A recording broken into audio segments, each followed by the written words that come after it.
बच्चों, अगर आप लोग जवाहर नवोदय विद्यालय के एग्ज़ाम देने जा रहे हैं तो इन सवालों को आपको ज़रूर करना चाहिए। चलिए देखते हैं पहला सवाल। एक खिलौना 5% SGST और 5% CGST के साथ 1320 रुपये में ख़रीदा जाता है। इस खिलौने का GST के बिना वास्तविक मूल्य क्या होगा? यानी GST लगने से पहले इसका कितना मूल्य रहा होगा, क्या प्राइस रही होगी, ये आपको बताना है। देखिए बच्चों, GST या फिर कोई भी टैक्स लगने से पहले जो वैल्यू होती है उसको अपन लोग कहते हैं ओरिजिनल प्राइस, यानी कि वास्तविक मूल्य, है ना। तो हमारा जो ओरिजिनल प्राइस है, ओरिजिनल प्राइस अगर परसेंट में देखें, ओरिजिनल प्राइस है ना, OP लिख दे रहे हैं। ओरिजिनल प्राइस अगर परसेंट में देखें तो वो हमारा 100% होता है। ठीक है, 100% होता है। सबसे आसान तरीका हम आपको बता रहे हैं इसको सॉल्व करने का। फिर इस ओरिजिनल प्राइस में कुछ टैक्स जुड़ा। क्या जुड़ा? इसमें कुछ टैक्स जुड़ा, और टैक्स यहाँ पर दो टाइप का लग रहा है। 5% SGST लग रहा है और 5% ही CGST। तो 5% SGST, 5% CGST, यानी टोटल मिलाकर कितना परसेंट लग गया टैक्स? 5 यहाँ पे और 5 यहाँ पे, यानी कि टोटल 10% का टैक्स लगा। टैक्स कितने का लगा बच्चों? यहाँ पे 10% का टैक्स लग गया। तो जो सामान है वो बिकेगा कितने में बताइए? अब उसकी सेलिंग प्राइस कितनी हो जाएगी, यानी बिक्री मूल्य कितना हो जाएगा? कितने रुपए में ख़रीदा जा रहा है? 1320 रुपये में, है ना। ये 1320 रुपये में दिया है आपको। परसेंट में कितना होगा बताइए? 100% का सामान था, उसमें 10% टैक्स जुड़ गया, यानी कि अब वो बिकेगा कितने में? 100 और 10 को जोड़ दीजिए, यानी कि कितना हो जाएगा? 110% हो जाएगा। हो जाएगा कि नहीं? परसेंट में अगर देखें तो 110 हो जाएगा। लेकिन ये कह रहा है कि एक्चुअल में वो कितने में ख़रीदा गया या फिर कितने में दुकानदार द्वारा बेचा गया? तो यहाँ पे 1320 रुपये में बेचा गया। ठीक है, आपको क्या चाहिए? आपको चाहिए GST के बिना वास्तविक मूल्य, यानी कि शुरू में उसका कितना मूल्य रहा होगा, इस 100% का मान कितना रहा होगा, ये आपको बताना है बच्चों। ये चीज़ निकालना है। अब अगला स्टेप हमारा क्या होता है? जहाँ पे दोनों वैल्यू पता है उसको इक्वल कर दीजिए। 110%, सेलिंग प्राइस कितनी है? 110% है, और एक्चुअल में आपका इतना रुपए है, तो इन दोनों को इक्वल कर दीजिए। कितना हो जाएगा यहाँ पे? 110% कि इक्वल टू कितना होगा यहाँ पे? 1320 रुपये। अब यहाँ पे हम लोग यूनिटरी मेथड यानी कि एकीक नियम लगाने जा रहे हैं। तो 110% का मान इतना है, तो 1% का मान कितना हो जाएगा बताइए? तो 1% का मान ये हो जाएगा आपका 1320, तो यही रहेगा। ये 110 जो है ये इधर आके डिवाइड हो जाएगा, 110 इधर आके डिवाइड हो जाएगा। ठीक है, तो ये 1% का मान आ गया। अब आपको क्या पूछा है शुरू में, यानी ओरिजिनल प्राइस। तो ओरिजिनल प्राइस तो 100% है, 1% का मान इतना है, तो 100% का मान निकालने के लिए क्या करेंगे? इसमें 100 से मल्टीप्लाई कर देंगे। बस इतना काम आपको करना है। क्या हो जाएगा देखिए? 100% की वैल्यू, है ना, 100% की वैल्यू। तो ये ओरिजिनल प्राइस है आपका। कितना हो जाएगा यहाँ पे? 1% की वैल्यू कितना है? 1320/110, है ना। 100% की वैल्यू निकालने हैं, इसलिए 100 से मल्टीप्लाई कर देंगे। अब इसको काट दीजिए, क्या होगा? 0 से 0 कट जाएगा आपका। 11 से ये कटेगा कितनी बार में? 11 से इसको काटिए, 11 कम 11 बचा 2, तो 22 हो गया। 11 दूना 22, यानी 12 बार में कट गया। तो 12 गुणे 100 करेंगे तो कितना आ जाएगा? ये आ जाएगा आपका 1200 रुपये। 1200 रुपये ये आपका ओरिजिनल प्राइस है बच्चों, यानी कि GST लगने से पहले का मूल्य। ठीक है, GST लगने से पहले कितना था? 1200 रुपये था। तो GST लगने से पहले, अब यहाँ पे देखिए, ध्यान से सुनिए। अगर आपको GST पूछता कि GST कितना रुपए लगा, परसेंट में नहीं, रुपए में कितना लगा, तो भाई 1200 रुपये का सामान ओरिजिनली कितना था? 1200 रुपये। वो बिका कितने में? वो बिका है कितने में? 1320 रुपये में। यानी कितना ज़्यादा में बिका है? कितना ज़्यादा में बिका है बताइए? तो 120 रुपये ज़्यादा में बिका है। तो यही 120 रुपये उसमें जुड़ गया होगा। यही 120 तो हमारा जुड़ा है, और यही आपका टैक्स हो जाएगा, यानी GST हो जाएगा। ठीक है, तो 120 रुपये टोटल यहाँ पे GST लगा है। उम्मीद करते हैं सभी बच्चों को अच्छे से समझ में आ गया होगा। आगे ऐसे ही और सवाल करेंगे, बेहतरीन सवाल करेंगे, जाइएगा कहीं नहीं, आगे बढ़िए। इस प्रश्न को देखना, यहाँ पे ये बहुत आसान प्रश्न है बच्चों। इसमें बस आपको एक फार्मूला देखना है कि क्या फार्मूला है। इसमें आपको क्या करना है, इसका अखंडनीय गुणनखंड निकालना है। गुणनखंड का मतलब हो गया फैक्टराइजेशन करना है, इसका फैक्टर निकालना है, ठीक है। तो एक हमारे पास फार्मूला होता है, बहुत ही बेहतरीन फार्मूला है। क्या होता है, ए स्क्वायर माइनस बी स्क्वायर, यानी पहलके का स्क्वायर माइनस दूसरे नंबर का स्क्वायर जो होता है, इसको हम लोग लिखते हैं ए प्लस बी, यानी एक बार दोनों को जोड़ देंगे, जो इनका बेस है एक बार दोनों को जोड़ देंगे और एक बार दोनों को घटा देंगे, यानी a माइनस बी हो जाता है। तो a square minus b square की वैल्यू होती है a plus b, a minus b. लेकिन यहाँ पे ये थोड़ा अटपटा टाइप से दिया है, इसको हमको सिंप्लीफाई करना पड़ेगा। क्या दिया है, 121 x square minus 169 y square, इस टाइप से दिया है कि नहीं। अब ये 121 जो है किसका स्क्वायर होता है, 11 का स्क्वायर होता है बच्चों। 11 का स्क्वायर क्या होता है, 11 का 121 होता है। तो इस पूरे को हम लोग ऐसे लिख सकते हैं, 11x का होल स्क्वायर, ऐसे लिख सकते हैं कि नहीं, बिल्कुल लिख सकते हैं, ठीक है। करेंगे तो वही चीज़ आ जाएगा, 11 का स्क्वायर 121 और x का स्क्वायर एक्स स्क्वायर हो जाएगा, माइनस 169 किसका स्क्वायर होता है, तो आप कहेंगे 13 का स्क्वायर होता है, ठीक है, 13 का स्क्वायर हो जाता है। तो इसको हम लोग लिख सकते हैं 13y का होल स्क्वायर, 13y का होल स्क्वायर, 13 का स्क्वायर 169, y का स्क्वायर वाई स्क्वायर। अब देख लीजिए सेम टू सेम ऐसा ही बन गया कि नहीं, पहले नंबर का स्क्वायर माइनस दूसरे नंबर का स्क्वायर। तो जब ऐसा होता है तो क्या करते हैं, पहला प्लस दूसरा और इनटू पहला माइनस दूसरा। तो पहला संख्या हमारा क्या है, 11x है, तो एक बार ले लीजिए 11x प्लस दूसरा संख्या क्या है, 13y है, तो यहाँ पे हो जाएगा 13y, ठीक है। एक बार जोड़ दिए और इन्हीं चीज़ को एक बार घटा दीजिए, यानी 11x माइनस 13y हो जाएगा, ठीक है।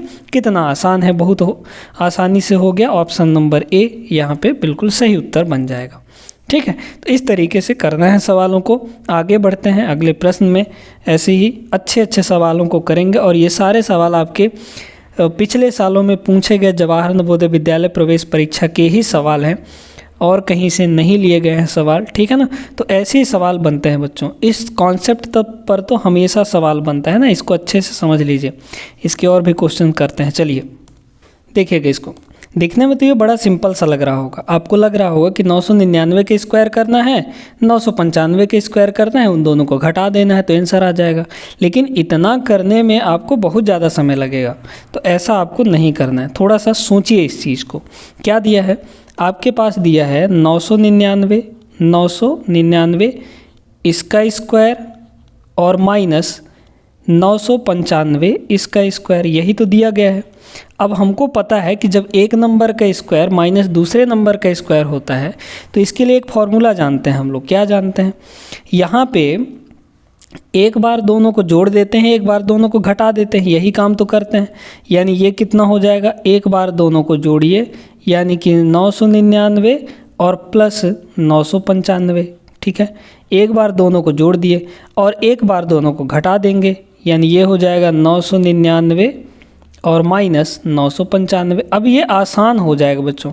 कैसे आसान होगा सुनिए, देखिए ये कितना आ जाएगा, इन दोनों को जोड़िए तो कितना होगा, ये आपका हो जाएगा यहाँ पे 1000 और 1000 2000, उसमें से हम लोग 6 घटा देंगे, है ना, 5 यहाँ से 1 यहाँ से। तो 2000 में अगर हम लोग 6 घटाएंगे तो आ जाएगा 1994, ठीक है, 1994 ये आ गया। इतने को जोड़ेंगे तो ठीक है, यहाँ पे फिर इनटू में क्या बोला है आपको, इन दोनों को घटाइए। 999 में 995 घटाएंगे तो सीधे सीधे आपका आ जाएगा कितना, 4। अब इन दोनों को मल्टीप्लाई कर देना है, करिए। 4 चौक ये हो जाएगा 16 बचा 1, 4 9 36, 1 37 बचा 3, 4 9 36, 36 और 3 हो जाएगा 39 बचा 3, 4 1 कम 4 और 3 7 हो जाएगा। तो 7976 आपका करेक्ट उत्तर हो जाएगा। आप पहले क्या करते, 999 का स्क्वायर करते, यानी 999 इंटू 999 उसको करते, फिर उसके बाद 995 का स्क्वायर करते, फिर घटाते, तब तक में जाके आपका उत्तर आता। लेकिन एक फॉर्मूले की वजह से ये आपका बस 1 मिनट के अंदर ही ये सवाल हो गया, ठीक है ना। चलिए, तो ये अच्छे से कर लीजिएगा। ऐसे सवालों को आपके बुक में भी दिया है और जवाहर नवोदय विद्यालय वाले बुक में भी दिया गया है ऐसे क्वेश्चन, ठीक है। आगे चलिए देखते हैं अगला क्वेश्चन। देखिए बच्चों, प्रश्न बड़ा लंबा चौड़ा दिख रहा है, लेकिन इसको करने का सबसे बेस्ट तरीका और आसान तरीका बताने वाले हैं। एक घनाकार गोदाम की विमाओं का मतलब होता है डायमेंशन, यानी लंबाई, चौड़ाई और ऊंचाई। एक गोदाम है, उसकी लंबाई, चौड़ाई और ऊंचाई 20 मीटर लंबाई है, चौड़ाई 25 मीटर है और 10 मीटर ऊंचाई है। ये दिया गया है। इसमें 2 मीटर, 1.25 मीटर और 1 मीटर विमाओं वाले कितने डिब्बे रखे जा सकते हैं। एक बड़ा सा गोदाम है और गोदाम कैसा है, क्यूबॉइडल है, यानी कि घन के आकार का है, घनाकार है, ठीक है। फिर यहाँ पे ठीक है, हाँ ठीक है, क्यूबिकल आकार का है। फिर यहाँ पे ये आपका दिया गया है ये 2 मीटर और इतने कितने डिब्बे रखे जाएंगे, यानी आपको नंबर पूछा जा रहा है ना। तो जब आपको नंबर पूछा जाता है तो बड़े ध्यान से समझिएगा। जैसे एक के अंदर दूसरे को फिट कर रहे हैं हम, तो वो जो छोटे छोटे हम लोग फिट कर रहे हैं वो कितने आ जाएंगे उसमें, इस चीज़ का अगर नंबर पूछे तो आपको सिर्फ एक चीज़ ध्यान रखना है, ठीक है। क्या ध्यान रखना है, यहाँ पे अगर आपको नंबर पूछे, संख्या पूछे, है ना, नंबर पूछे कितने नंबर होंगे, संख्या, तो आपको क्या करना है, सीधे सीधे बड़े वाले का वॉल्यूम ऑफ ये जिसमें हम रख रहे हैं उसका वॉल्यूम, ठीक है, जिसमें हम रख रहे हैं यानी बड़े वाले चीज़ का वॉल्यूम।